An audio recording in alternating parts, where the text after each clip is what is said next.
ya. An-Nisa 110.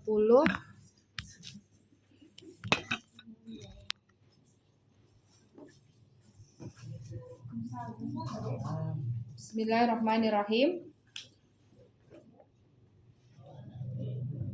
Wa man ya'mal su'an aw yazlim nafsahu thumma yastaghfirillaha yajidillaha ghafurar rahima. Artinya, dan barang siapa berbuat kejahatan dan menganiaya dirinya, kemudian dia memohon ampun kepada Allah, niscaya dia akan mendapatkan Allah Maha Pengampun, Maha Penyayang. Itu ayat ke 110 dari surah An-Nisa. Maksudnya apa?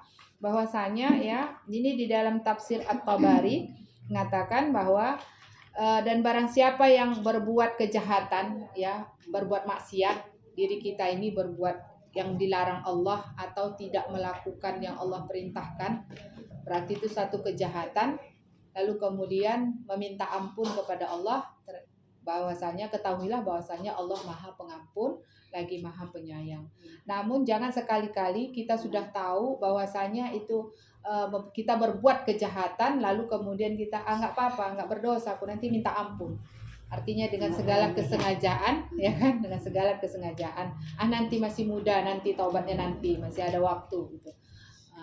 Tapi walaupun demikian, Allah Maha Pengasih lagi Maha Penyayang, Allah Maha Pengampun lagi Maha Pemaaf untuk kita hambanya manusia yang tempatnya silap dan salah, lemah dan suka lupa. Itulah manusia, Allah Maha Pengampun lagi Maha Penyayang. Jadi jangan pernah berputus asa atas rahmat Allah, jangan merasa karena terlalu banyak dosa kita bahkan tidak mau meminta ampun. Mana mungkin dosaku yang begitu banyak diampuni Allah, aku udah berbuat begini, aku udah berbuat begitu gitu. Yakinlah bahwa Allah akan mengampuni setiap apa dosa yang kita memohon meminta ampun kepada Allah. Karena Allah lebih mencintai, lebih menyukai orang-orang yang berbuat maksiat lalu meminta ampun kepada Allah ketimbangkan orang yang banyak ibadahnya lalu merasa dirinya tidak ada dosa, merasa tidak punya salah sehingga dia lupa akan dirinya sendiri, bahwasanya di saat itulah dia melakukan kemaksiatan. Nah, saya mengutip satu riwayat, ya kan, satu riwayat itu percakapan antara Allah dengan malaikat Israel ketika mencabut nyawa, ya kan. Jadi malaikat Israel ini ditanya sama Allah, "Hai malaikat Israel," katanya kan, "bagaimana pengalamanmu tentang mencabut nyawa manusia, hambaku itu," katanya. Ada 3 katanya, ada 3. Yang pertama, ketika mencabut nyawa hambamu itu, ya Allah, aku pernah tertawa. Dan yang kedua, aku pernah menangis. Dan yang ketiga, aku kaget, terkejut gitu. Lalu ditanya sama Allah, "Apa yang membuat kau tertawa?" "Aku tertawa karena hambamu itu sebelum dia meninggal, sebelum ku cabut nyawanya, dia memesan sepatu yang ingin dipakainya setahun kemudian. Dia menempah sepatu, setahun kemudian mau dipakai, tapi ternyata belum sempat dia memakai sepatu yang ditempahnya itu, cabut nyawanya. Lalu aku tertawa," katanya kan. "Kemudian apa yang membuat kamu menangis?" kata Allah kan. "Aku menangis ketika aku mencabut nyawa seorang wanita yang sedang hamil tua, yang ingin melahirkan anaknya di tengah gurun pasir yang saat itu tidak ada orang. Aku menangis ketika sesudah bayinya lahir, ku cabut nyawanya. Aku menangis waktu mencabut nyawa wanita tersebut. Lalu yang ketiga, aku mencabut nyawa seorang hambamu yang soleh, ya Allah," katanya kan. "Aku kaget. Setiap aku mau datang, kulihat dari kejauhan ada sebuah cahaya. Yang cahaya itu sulit untuk kutembus," katanya kan. Lalu kemudian tapi tetap kudatangi dan akhirnya aku mencabut nyawanya di dalam sinar itu, cahaya itu. Lalu ku cabut nyawa, aku kaget." Lalu Allah bertanya, "Kamu tahu siapakah orang yang soleh yang kamu cabut nyawanya itu, yang kamu buat kaget?" Kata Allah kepada malaikat, "Aku tak tahu ya Allah," katanya kan. Kata malaikat, "Kamu tahu, itulah anak yang dilahirkan oleh seorang wanita yang kau cabut nyawanya di gurun pasir." akulah yang menjaganya, akulah yang melindunginya sehingga dia menjadi orang yang soleh. Subhanallah, Maha Suci Allah menjaga hambanya. Kita kalau kepengen jadi orang soleh, memohon, meminta kepada Allah, minta izin, ya Allah, jadikanlah hamba ini menjadi hamba yang soleh, yang taat kepada Engkau, sehingga mungkin terlalu banyak kesalahan dan dosa kita. Kita takut akan kematian ini karena begitu sedikitnya bekal yang akan kita bawa menghadap Allah.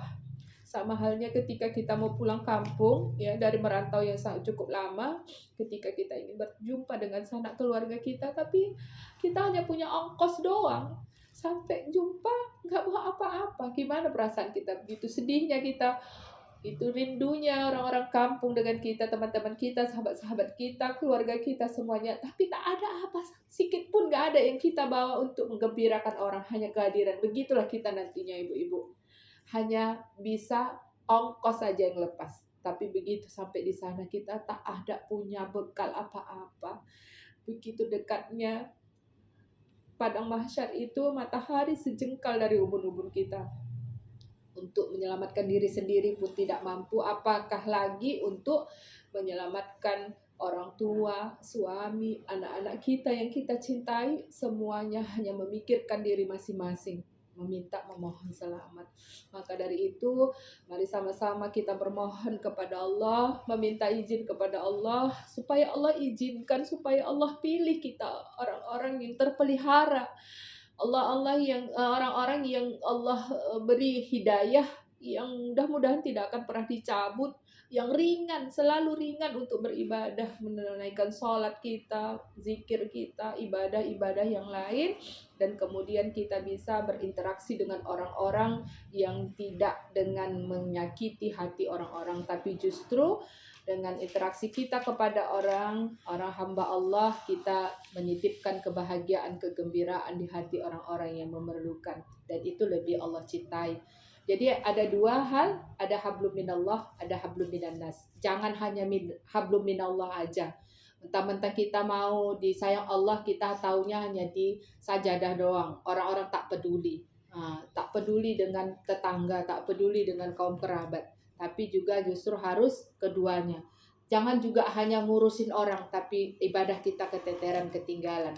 Maka harus keduanya. Ketika kita mengetahui ada orang yang kelaparan, ada orang yang kesusahan, titipkan rasa kegembiraan itu di hati mereka. Mungkin tak perlu harus menunggu banyak duit, tapi dengan beberapa senyuman, atau bahkan terkadang malah pengalaman saya itu dengan kita menegur, dengan kita beri semangat, dengan kita berbicara baik, sabar ya Bu, nanti kalau ada apa-apa kasih tahu saya, mungkin saya bisa bantu, seperti itu. Pastinya akan memberikan semangat untuk orang-orang yang punya masalah ini. Kadang-kadang perhatian kita dengan orang-orang yang seperti ini sangat dibutuhkan mereka. Ibu-ibu yang dirahmati Allah, hanya ada satu yang bisa saya sampaikan, mungkin nanti kita bisa merenung ya. Kata Allah di dalam satu hadis qudsi itu mengatakan bahwasanya seluruh tubuh kita ini akan terbakar api neraka. Kalau kita masuk neraka akan terbakar, tapi ada satu anggota tubuh kita yang tak bisa terbakar api neraka, yaitu mata kita yang selalu basah ketika mengingat dosa-dosa kita, menangis kita, menyesali apa yang sudah kita lakukan. Dan mata ini tidak akan terbakar oleh api neraka sekalipun kita masuk neraka.